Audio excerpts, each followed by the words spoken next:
अस्सलाम वालेकुम दोस्तों, कैसे हो? मुझे उम्मीद है आप सब सही होगी। न्यू अपडेट के साथ मैं आपके सामने फिर हाजिर हो चुके हैं। अगर आप कुवैत में रहते हैं, कुवैत की खबरों से हमेशा के लिए अपडेट रहना चाहते हैं तो ये वीडियो आप शुरू से लेकर आखिर तक देखते रहिए। इस वीडियो के अंदर मैं आपको काफ़ी ज़्यादा इंपॉर्टेंट जो है इन्फॉर्मेशन देने वाला हूँ और आप लोगों को बताने वाला हूँ जो आप लोगों के सवाल जवाब हैं, जैसे कि वो फ़्लाइट को लेकर और लॉकडाउन को लेकर, इनको मैं आपको बताने वाला हूँ। तो चलिए फिर बिना देरी के वीडियो शुरू करते हैं।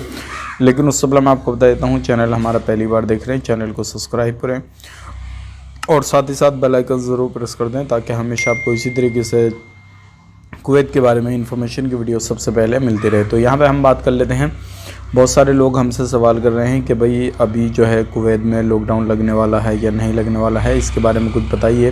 तो देखिए, मैं आपको बताना चाहूँगा, अभी कुवैत में इस तरीके की कोई भी स्थिति नहीं है कि भाई लॉकडाउन लगेगा या फिर दोबारा से कर्फ्यू वगैरह लगाया जाएगा। ये अभी कोई भी माहौल नहीं है इस तरीका। अगर आने वाले वक्त में इस तरीके का कुछ होता है या कोई भी अपडेट दिया जाता है गवर्नमेंट की तरफ से तो हम आप तक ज़रूर शेयर कर देंगे। फ़िलहाल में इस तरीके का कोई भी डिसीजन वगैरह या कुछ भी नहीं सोचा जा रहा है। जो अलग अलग मिनिस्टर हैं वो उनका बयान है, उन्होंने कहा है कि अभी इस तरीके का कोई भी बयान किसी भी तरीके से और इस तरीके से अभी कोई भी सोचने का इरादा नहीं है। अगर आने वाले वक्त में ज़्यादा भाई कोरोना वायरस के केसेस बढ़े या कुछ भी ज़्यादा कुछ इस तरीके का हुआ तो हो सकता है कि लॉकडाउन की तरफ जो है कदम बढ़ाया जाए या फिर कुछ अलग फ़ैसला लिया जाए।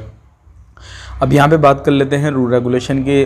तो रूल रेगुलेशन आपको फॉलो करना रहेगा। किसी भी तरीके से आप फॉलो नहीं करते हैं, कुछ भी करते हैं तो आपको परेशानी हो सकती है, क्योंकि मिनिस्ट्रियाँ इस पर जो है वो अलग अलग बयान कर रही हैं कि भाई आपको जो है रूल रेगुलेशन जो भी बनाए गए हैं किसी भी तरीके से आपको उनको फॉलो करना है। तो ध्यान रखिएगा, रूल रेगुलेशन को फॉलो करना है और बाकी लॉकडाउन वगैरह की कोई भी अभी प्रॉब्लम नहीं है। तो इससे रिलेटेड अगर आपको ऐसी भी कोई जानकारी आती है तो हम आपको शेयर कर देंगे। जब तक मैं ये वीडियो बना रहा हूँ तो इस तरीके का कोई भी प्रॉब्लम वाली बात नहीं है। मिलेंगे इस नए वीडियो में। आप अपना ख्याल रखें, अपनी फैमिली वालों का ख्याल रखें। Take care, bye bye.